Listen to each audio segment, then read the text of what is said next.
आइए आप और मैं मिलके इस साइफर को पढ़ते हैं, इसका जायजा लेते हैं कि क्या वाकई ही इमरान खान की हुकूमत अमेरिका के कहने पे खत्म की गई, ये पैगाम किसको दिया गया, कि सब कुछ इसमें रिवील किया गया होगा। आगे बढ़ते हैं नाज़रीन। इंटरसेप्ट अखबार ये कह रहा है, सबसे पहले उसने जो इंटरसेप्ट अखबार सबसे पहले जो बात की है वो ये है, वो कहता है अपने तय, वो कह रहा है intercept is publishing the body of the cable below, यानी जो उसका मतन था अखबार कह रहा है कि हम इसको पब्लिश कर रहे हैं। Correcting minor typos in the text because such details can be used to watermark documents. उसने कहा जनाब हमने टेक्स्ट में कुछ टाइपिंग के एरर थे उनको हमने ठीक किया है, बाकी जो का तू है। ठीक है, आगे कुछ और दावे हैं, मेरे ख्याल है वो अभी बताने की जरूरत फिलहाल है नहीं। उन्होंने कहा कि इस केबल का जो नाम था, इस साइफर का जो नाम था वो था सीक्रेट, राज, ये इसका नाम था।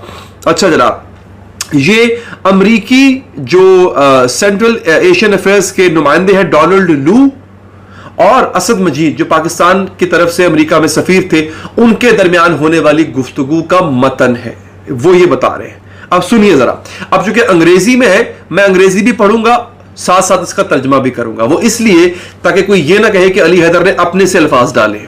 ठीक है, हो सकता है किसी एक आज अंग्रेजी के जुमले का मैं तर्जुमा ठीक ना कर पाऊं, मेरी अंग्रेजी इतनी अच्छी है नहीं, तो मेरा साथ दीजिएगा। लिखते हैं, I had a luncheon meeting today with assistant secretary of state for south and central Asia. जोहराने पे मेरी मुलाकात होती है अमेरिका के इस ओहदेदार से जो कि असिस्टेंट सेक्रेटरी ऑफ स्टेट है for south Asia and central Asia. नाम है इनका Donald Lu. He was accompanied by deputy assistant secretary of state Les Viguerie, या ले विगुएरे होगा मेरा ख्याल है, DCM DA and counsellor Qasim joined me, यानी और किन किन लोगों ने उस मीटिंग में ज्वाइन किया उनके नाम लिखे गए।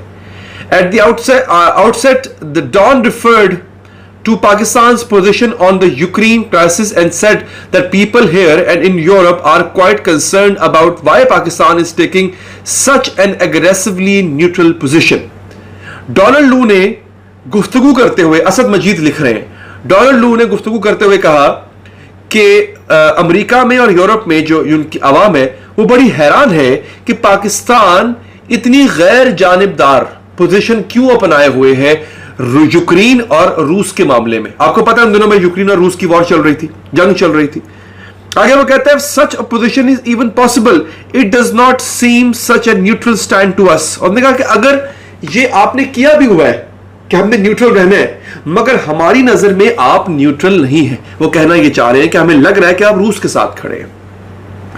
Neutral to us, he shared that in his discussions with the National Security Committee it seems quite clear that this is the Prime Minister's policy. उसने कहा कि हमें ये लगता है कि ये खालिसतन इमरान खान की अपनी पॉलिसी है कि उसने इस मामले में रूस का साथ देना है, ना कि यूक्रेन का, यूरोप का और हमारा।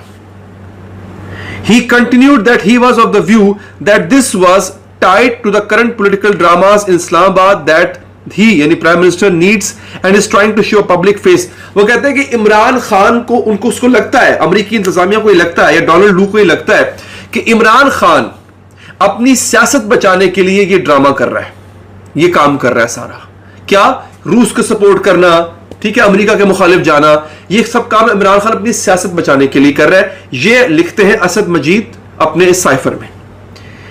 कहता है आगे कहता है, आगे असद मजीद कहते हैं मैंने उसको जवाब क्या दिया, उस अमेरिकी नुमाइंदे को मैंने क्या जवाब दिया। वो लिखते हैं I replied that this was not a correct reading of the situation as Pakistan's position on Ukraine was a result of intense interagency consultation. उसने कहा कि ऐसा नहीं है जो तुम सोच रहे हो, और पाकिस्तान ने यूक्रेन के हवाले से जो भी स्टांस लिया हुआ है, जो भी पोजीशन अपनाई हुई है, वो मुशावरत के साथ की गई।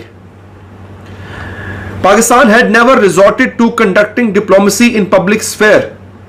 पाकिस्तान ने कभी भी सबके सामने आकर जो है वो सफारतकारी इस तरह से नहीं की है।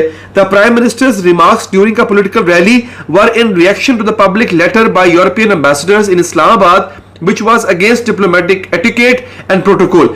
इमरान खान के उस वक्त के जो बयानात थे सियासी जलसों में अदा जो किए थे इमरान खान ने, जिसमें कहीं ना कहीं रूस नवाजी झलकती थी, वो इस वजह से थे कि यूरोपियन जो हुकाम है उन्होंने इमरान खान को कुछ ऐसे खतूत लिखे थे जो कि उनके ओहदे के शायान शान नहीं थे।